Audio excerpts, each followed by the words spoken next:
वचन, ये वचन प्यारा वचन। परमेश्वर के धन्य नाम की महिमा हो। प्रभात मनन के सत्र 1298 में आप सभी का बहुत ही विनम्रता के साथ स्वागत करता हूँ।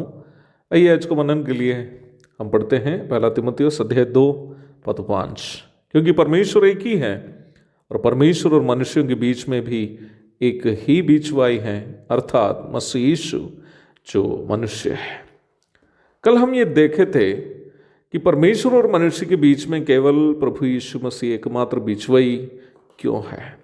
उसके 3 कारण हम संक्षेप में कल मनन किए थे। वो पवित्रता में सर्वसिद्ध व्यक्ति है।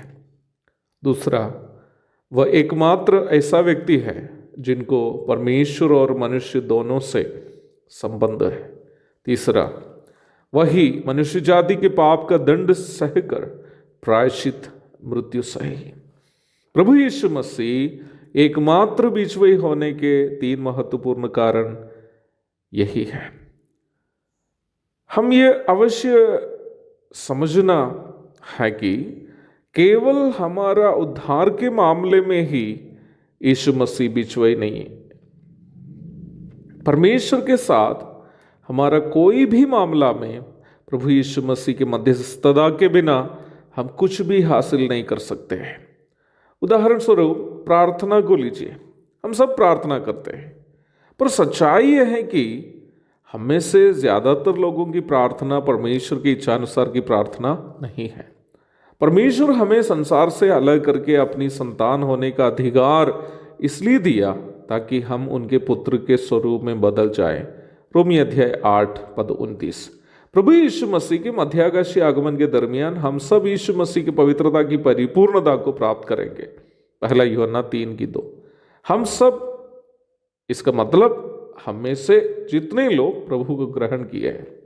वर्तमान संसार में प्रभु हमारे जीवन में जो कुछ भी करता है वे सब ऐसे कार्य हैं जिससे हम उनके पुत्र के स्वरूप में बदलते रहे।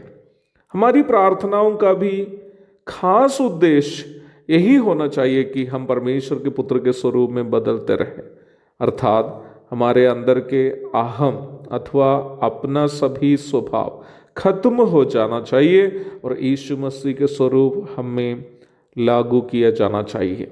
परंतु जरा सोचकर देखिए, हम में से ज्यादातर लोग किन किन बातों के लिए प्रार्थना करते हैं। हम ज्यादातर उन बातों के लिए प्रार्थना करते हैं जिससे संसार में हमारा जीवन और भी सुखमय हो।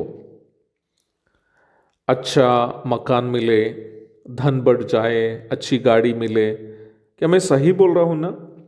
हम में से कितने लोग रोज ये प्रार्थना करते हैं कि प्रभु मैं आज कल से अधिक आपके समान बन जाए। बहुत ही कम लोग ऐसी प्रार्थना करते हैं।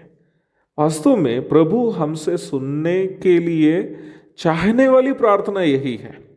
इफिसी अध्याय 1 17 से 19, तीसरा अध्याय की 17 से 21 तक, फिलिपी अध्याय 1 पद 9 से 11 तक, कुलोसी अध्याय 1 पद 9 से 13 आदि पदों में प्रार्थना के कुछ अच्छे नमूना हम देखते हैं। परंतु हमें से बहुत कम लोग इन आवश्यकताओं के लिए प्रार्थना करते हैं जो इन पदों में सूचित किया गया है। इसका मतलब हम लोग ठीक से प्रार्थना करना तक नहीं जानते हैं। हमारी ज़्यादातर प्रार्थनाएं इस उद्देश्य से है कि हम कैसे संसार में एक सुखमय जीवन बिता सकते हैं। परंतु ऐसी परिस्थिति में भी परमेश्वर का आत्मा जो विश्वासी के अंदर वास करता है हमें प्रार्थना करने के लिए मदद करता है। रोमी अध्याय 8 पद 26 और 27। यद्यपि हम संसार में सुख जीवन बिताने के लिए प्रार्थना कर भी लेते हैं, हमारे अंदर वास करने वाला पवित्र आत्मा हमारे शरीर की अभिलाषा से प्रभावित प्रार्थनाओं को नज़रअंदाज कर देते हैं और हमारी आत्मा की प्रार्थना को परमेश्वर की ओर भेजता है। हमारी आत्मा का मतलब हमारी अपनी आत्मा, पवित्र आत्मा नहीं।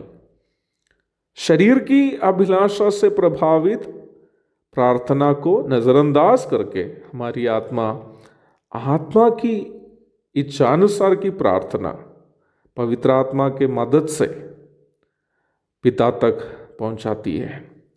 यद्यपि हमारे शरीर संसार में सुख जीवन जीना चाहता भी क्यों न हो, हमारी आत्मा ये चाहती है कि हमारी पाप से प्रदूषित देह बदलकर परमेश्वर के पुत्र के अनुरूप हो। रोमी अध्याय 8 पद 23।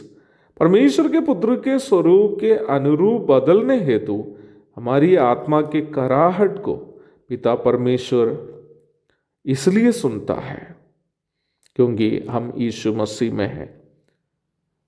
इसलिए ही जो व्यक्ति यीशु मसीह में नहीं है, उनकी आत्मा की कराहट पिता परमेश्वर तक नहीं पहुंचती है। हम मसीही विश्वासियों के लिए प्रभु यीशु मसीह वो कारण और माध्यम है जिससे पिता यहाँ तक हमारी आत्मा की कराहट को भी सुनता है। कई बार क्या आप जानते हैं, क्या आप जानते हैं कि कई बार परमेश्वर हमारी प्रार्थनाओं को क्यों नहीं सुनता है?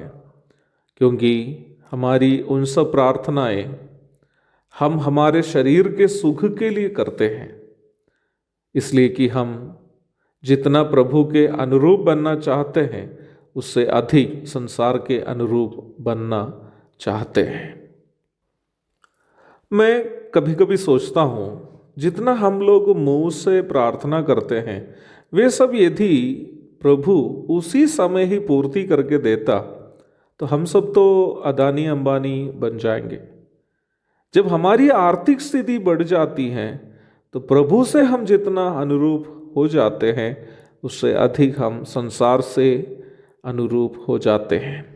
प्रभु ने स्वयं कहा भी है, परमेश्वर के राज्य में धनवान के प्रवेश करने से ऊंट का सुई के नाके से निकल जाना सहज है। मत्ती 19:24।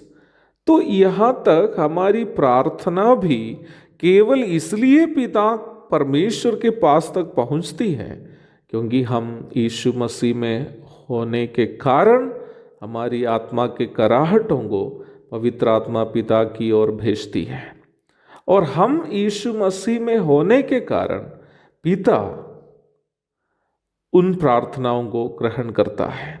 इसका मतलब परमेश्वर के साथ हमारा कोई भी व्यवहार, उसका मूल कारण यह है कि हम यीशु मसीह में हैं। यदि हम यीशु मसीह में नहीं होते तो परमेश्वर के साथ हमारा कोई भी संबंध नहीं होता।